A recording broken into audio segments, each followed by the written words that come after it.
Bonjour à tous. Nous sommes le 3 janvier 2024. On est encore en correction. C'est un peu normal avec la hausse qu'on a eue depuis novembre, comme je vous ai parlé hier.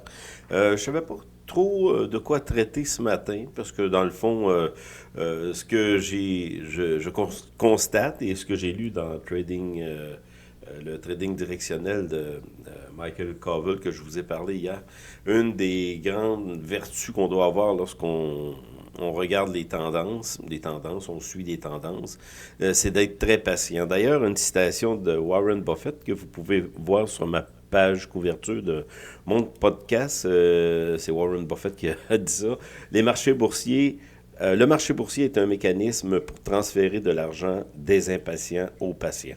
Et puis, je voulais peut-être focusser là-dessus, là, que le suivi de tendance, c'est quelque chose qui est très, très, très...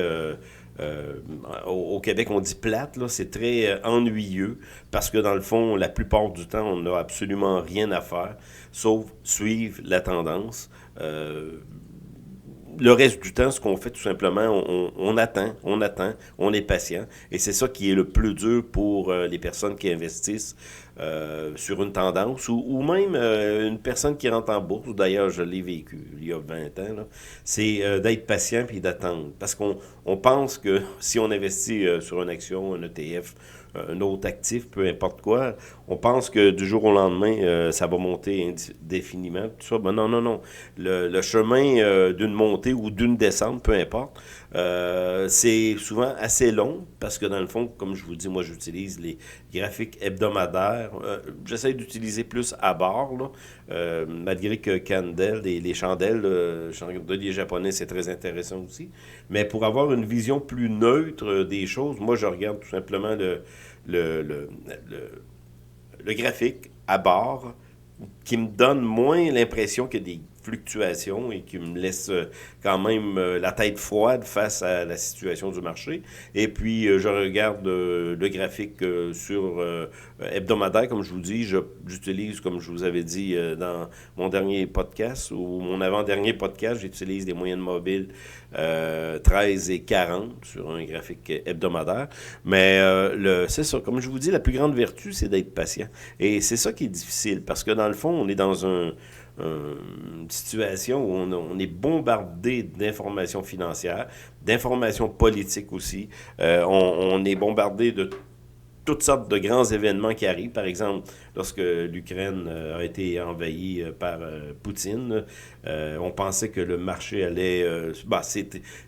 on a eu une tendance baissière en 2022, là, mais on pensait que c'est un événement qui était catalyseur pour peu importe la montée du pétrole, la hausse du dollar, peu importe quoi, mais lorsqu'on regarde une tendance une tendance, là, on dit à long terme, le dollar a été en montée depuis tout le long de 2022. C'est un peu normal avec la hausse des taux d'intérêt, mais en ce moment, on se trouve à avoir une cassure qui nous porte à croire que cette cassure-là, c'est sûr qu'il faut être en dehors du dollar. Et même, il y a un ETF du dollar, je crois que c'est UUP, le sigle. Donc, vous pouvez même investir à la hausse ou à la baisse sur le dollar, mais là, c'est terminé. Le dollar, on est en cassure. Il y a aussi un autre ETF, peut-être vous parlez de ça rapidement, qui se trouve à suivre les bons du Trésor. Le TF se nomme, je vais vous trouver ça tout de suite, euh, TLT. TLT, lui, suit tout simplement les bons du Trésor, cet ETF-là. C'est assez intéressant parce que, dans le fond, on est en train de revivre un creux. On le voit très, très bien sur le graphique. Le sigle TLT, allez voir ça tout simplement en rentrant ça dans Stock Chart, Bar Chart ou TradingView. Vous allez voir ça, là, on est en train il y a un creux qui est en train de se dessiner. C'est assez évident, même on a une divergence positive là-dessus. Donc, c'est ça. La plus grande vertu au niveau des graphiques puis au niveau du suivi de tendance, c'est la patience. On peut être des longs bouts sans agir rien.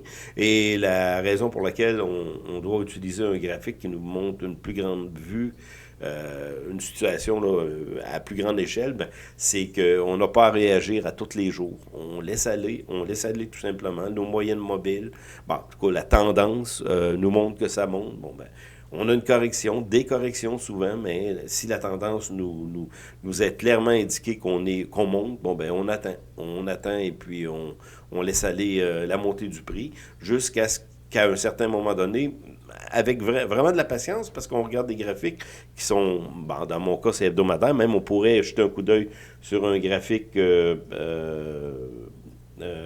mensuel, peut-être pour se donner une idée de la grande tendance. Là. Ça peut être vraiment intéressant. Je le fais de temps en temps. Je pense que il va falloir que je vous montre peut-être sur mon blog, là, vous montrer des graphiques parce que je m'aperçois que c'est un peu difficile de vous parler de graphiques sans vous les montrer. Donc, ce que je vais faire les prochaines fois, là, je vais m'installer avec ça là, parce que je peux vous dire sur le podcast que je fais maintenant et que j'essaie de faire quotidiennement, c'est vraiment plus rapide pour moi. Je perds pas de temps. Là. Mais peut-être qu'il y a cette carence-là, c'est que je ne peux pas vous montrer des graphiques. Donc, c'est ce qu'on fera les prochaines fois. En tout cas, de temps en temps, je vous montrer des graphiques. Ça va être vraiment pertinent pour que vous puissiez suivre un peu ce que je dis. Là. Donc, probablement, peut-être demain, je vous montrerai des graphiques. Donc, c'était ça que je voulais vous parler. Il y a un aspect psychologique très important lorsqu'on suit une tendance, c'est de rester neutre face au marché. Et c'est ce qui... Vous pouvez penser que c'est très facile, parce que lorsqu'on regarde un graphique, autant vous, moi, la planète en entier, ben, on est capable de voir qu'est-ce qui s'est passé dans le passé, là. Mettons, on regarde un graphique 5 ans en arrière, un graphique hebdomadaire, on sait très bien ce qui s'est passé derrière, mais on ne sait pas ce qui arrive en avant. On n'a aucune idée. Donc, on pourrait spéculer tout ça, mais à ce niveau-là, si on commence à spéculer, ben, on perd de vue la tendance. Parce que si j'ai acheté... je prends une action à 20 et moi, je veux qu'elle arrive à 40 mais elle arrive à 30 puis on voit très bien avec le changement de direction, ben là, il faut sortir. Puis on a du temps pour sortir. Là. C'est pas du day trading. On n'a pas une journée ou même une semaine. On peut avoir une semaine. Même on peut laisser aller. Là. Souvent, ça se fait assez vite, là, mais on a quand même du temps pour sortir. Donc, c'est la vertu qu'on doit privilégier, la patience. Et puis, il ne faut pas oublier que dans le fond, le marché, la bourse, c'est des parties à somme nulle. Là. Ceux qui perdent donnent le gain qu'ils avaient fait ou le perte, c'est d'autres qui profitent de ça. Là. C'est comme ça que ça marche. C'est un jeu à somme nulle. Ou c'est-à-dire on a des gagnants, des perdants. Toujours, toujours, toujours. Donc, ceux qui perdent, on donne de leurs capitaux aux gagnants, aux patients. C'est ce que Warren Buffett nous dit. Regardez ça, mon petit...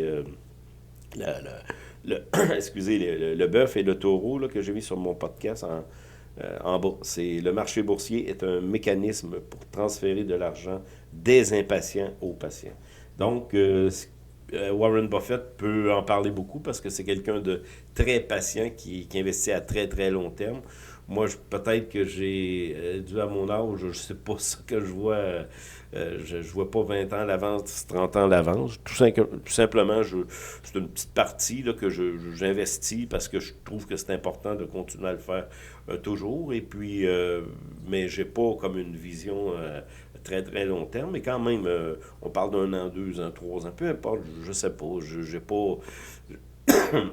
j'ai pas de but fixé. Tout simplement, c'est que j'aime l'économie, j'aime la bourse, l'investissement, tout ça. Donc, c'est pour ça que je continue à le faire. C'est comme au niveau du travail. Vous savez que j'ai recommencé à travailler saisonnier. Là, depuis 3 ans, j'ai travaillé comme opérateur contrôle qualité des piscines. Les piscines municipales, là, la première année. Et depuis 2 ans, je travaille saisonnier pour la Société immobilière de l'UQTR, de l'Université du Québec. Là. On a 500 unités des unités, des chambres, là. C'est 500 chambres à peu près, mais c'est quelque chose que j'aime beaucoup. Et puis, quand est-ce que je vais finir de travailler? Quand je vais arrêter de travailler? Moi, j'ai pris ma retraite à 56 ans, donc je suis retourné sur le marché du travail, puis c'est aucune contrainte, c'est du travail physique. Ça me fait vraiment du bien, mais quand est-ce que je vais arrêter ça? J'ai aucune idée. Puis ça va bien. L'hiver, je remplace quelques semaines. En tout cas, on va revenir à nos moutons. Ce qu'il faut faire, c'est la vertu par excellence en considérant la bourse, en considérant l'investissement, c'est être patient. Donc là-dessus, c'était mon podcast pour aujourd'hui. On va se revoir demain et j'essaierai d'avoir des graphiques pour être plus visuel lorsque je vous parle. Merci.